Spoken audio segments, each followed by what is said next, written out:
The illusion of care, how narcissistic women hook you before they control you.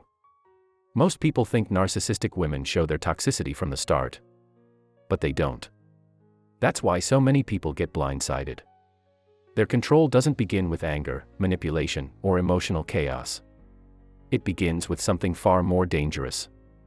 Something that feels like love. A narcissistic woman doesn't just walk into your life. She studies it. She analyzes what you're missing: attention, validation, affection, emotional safety. Then she becomes the perfect solution. This is the hook. This is the trap. And this is exactly how control begins. In the first stage, she's all charm, warmth, and intensity. She mirrors your personality. She laughs at your jokes even when they're not funny. She remembers everything you say, your insecurities, your goals, your weaknesses. But not because she cares. She's collecting emotional ammunition. She's learning you. She's decoding you.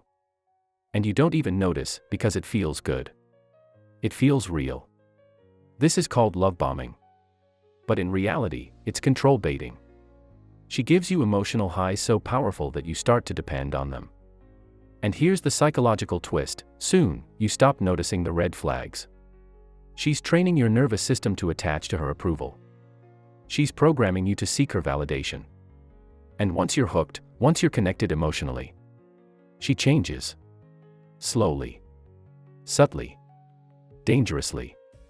The warmth becomes inconsistent. The attention becomes conditional. The affection becomes something you have to earn. And without even realizing it, you shift from feeling loved to feeling anxious. You go from being chosen to trying to stay chosen. And this is where her control begins. A narcissistic woman thrives on emotional imbalance. She wants you slightly off-center, slightly insecure, slightly unsure of where you stand. Because in that state, you're easier to shape, easier to mold, easier to manipulate.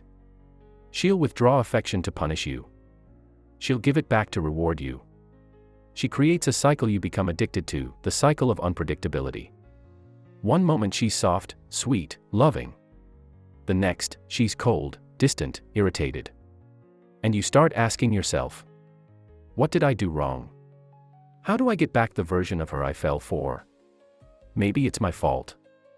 This is exactly what she wants. Because the moment you blame yourself, she owns you emotionally. Narcissistic women don't control people with force. They control them with confusion, with hope, with emotional starvation followed by emotional relief. They make you chase the version of her that never actually existed. By the time you realize what's happening, the hook is already deep. You're already attached. You're already dependent on her approval, her mood, her attention. And she knows it. And this is only the beginning. Emotional manipulation, the tools narcissistic women use to control you. Once the hook is in, a narcissistic woman shifts from love to leverage. Her goal is no longer to attract you, it's to control you. And she doesn't use loud, obvious methods. She uses psychological tools that are subtle, confusing, and powerful enough to change the way you see yourself. The first tool she uses is gaslighting. Not the dramatic kind you see in movies, but the soft version. The kind that makes you question your memory, your feelings, even your reality. She'll say things like, "I never said that. You're overreacting. You're imagining things. You misunderstood me." She'll deny events, twist conversations, and rewrite history, all with a calm voice and confident expression. And because she delivered so much affection in the beginning, you trust her more than you trust yourself. That's the danger. You begin relying on her version of reality. When she controls the narrative, she controls your mind. The second tool is projection. When she feels guilty, she accuses you. When she lies, she questions your honesty. When she flirts with others, she calls you insecure. Everything she doesn't want to face within herself, she throws onto you. Suddenly, you're the problem. You're the one with issues. You're the one who needs to fix yourself. This creates an emotional imbalance where you feel like you must defend yourself, explain yourself, prove yourself, while she avoids all accountability. Then comes blame shifting. No matter what happens, you become the cause. If she's angry, it's your fault. If she withdraws, you made her. If she lies, she had a reason. Your needs become attacks. Your feelings become inconveniences. Your boundaries become disrespect. She trains you to silence yourself, to shrink, to walk on eggshells. Just to keep the peace. But one of her most dangerous tools is triangulation. This is when she introduces competition. To keep you insecure and hungry for her approval. She may compare you to her ex, praise another man's qualities, or casually mention who's interested in her. She does it subtly, just enough to make you feel like you're not enough. But not enough for you to call it out. She wants you uncertain. She wants you trying harder. She wants you to feel that she can replace you at any moment. After triangulation comes emotional withdrawal. This is her silent weapon. No yelling. No arguments. Just coldness. Distance. Silence. She watches how fast you panic. How quickly you apologize. How deeply you bend just to get her warmth back. And when you do, she rewards you with affection again. This creates a cycle. Psychologists call intermittent reinforcement the same method used to train addiction. Your brain becomes hooked on unpredictable love, always chasing the next emotional high. By now, she doesn't even have to ask for control. You give it willingly. You adjust yourself. You sacrifice your peace. You reshape your personality.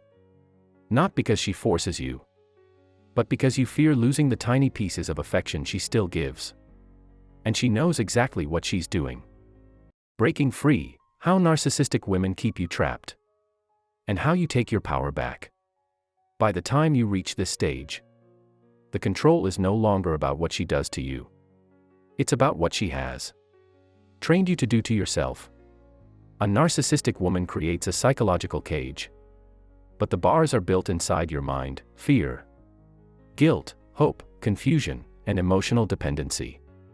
To break free, you must first understand how she keeps you trapped. The strongest chain she uses is false hope.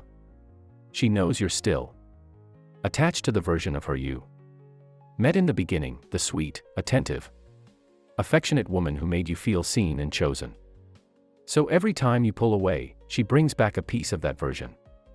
She softens, she apologizes, she acts understanding. Just enough to make you think, maybe she's changing. But she isn't. She's resetting you. Reactivating the cycle. Pulling you back into the illusion. Her next trap is guilt. She'll use emotional lines like, "No one will love you like I do. You're abandoning me. I gave you everything. You're the one ruining this." She plays the victim so convincingly that you start to question whether you're the one doing harm. That's how deep her manipulation goes. You begin carrying emotions that never belonged to you. You feel responsible for her happiness, her moods, her comfort. And she knows it. Then comes fear, not fear of her, but fear of losing the connection. She conditioned you to believe that her approval is proof of your worth. So the idea of leaving feels like failure. It feels like losing something irreplaceable. But the truth is, what you're afraid of losing never actually existed. You're scared to walk away from a love you never truly had. Another trap is isolation. She slowly pulls you away from friends, from family, from anyone who might open your eyes. She wants you emotionally cornered. When you have fewer voices around you, her voice becomes the loudest and the most believable.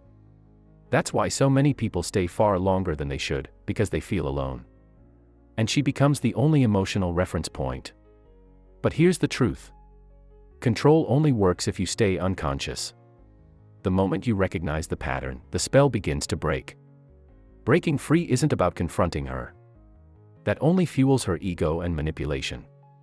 Breaking free is about confronting yourself. Your attachment. Your wounds.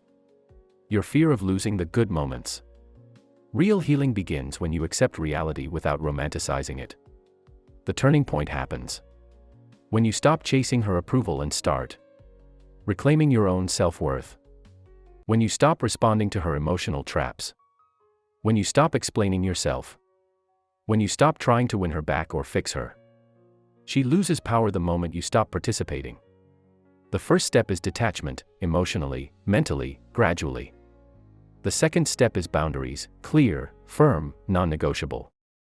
The final step is distance, sometimes temporary, often permanent. And when you walk away, something incredible happens. You don't just leave her. You leave the version of yourself that tolerated her. That is how you break the cycle. That is how you take your power back. That is how you heal.